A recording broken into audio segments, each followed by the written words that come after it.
कांग्रेस के पुरानी pension scheme को चुनावी मुद्दा बनाने के बाद अब केंद्र सरकार भी इस मामले में हरकत में नजर आती दिख रही है।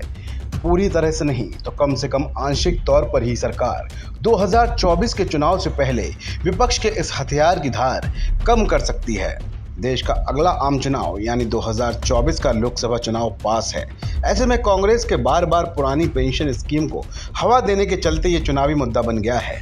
ऐसे में सरकार विपक्ष के इस चुनावी हथियार की धार कुंद करने की काट ढूंढ रही है। संभव है कि सरकार न्यू पेंशन सिस्टम की समीक्षा करे या उसमें कुछ संशोधन करे जो ओल्ड पेंशन स्कीम को लाने जैसा हो। चलिए समझते हैं इस खबर में। Old pension scheme versus national pension scheme की राजनीति के बीच भारत सरकार के अधिकारियों ने एक राहत भरी बात कही है।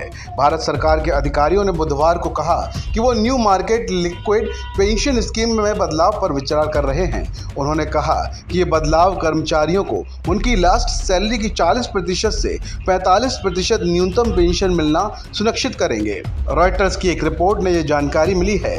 हालांकि अधिकारियों ने यह स्पष्ट किया कि सरकार पुरानी पेंशन योजना की तरफ नहीं लौटेगी। विपक्ष शासित कई राज्यों के पुरानी पेंशन की तरफ लौटने के बाद भारत सरकार की नीति में यह बदलाव देखने को मिल रहा है।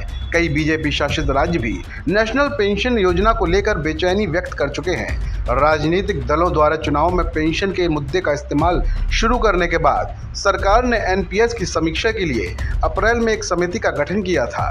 यह समीक्षा कई अहम राज्यों के चुनावों और 2024 में होने वाले लोकसभा चुनाव के बीच देखने को मिली है।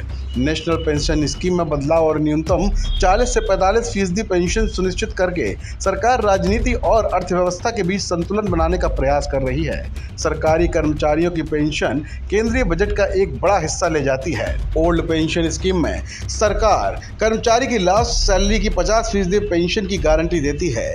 इसके लिए कर्मचारी को अपनी जॉब के दौरान कोई योगदान नहीं देना होता है। वहीं नेशनल पेंशन स्कीम में कर्मचारी को अपनी बेसिक सैलरी का 10% योगदान देना होता है। वो सरकार 14% योगदान भरती है। एनपीएस में पेंशन कॉपर्स के रिटर्न पर निर्भर करती है। ब्यूरो रिपोर्ट, कालखंड।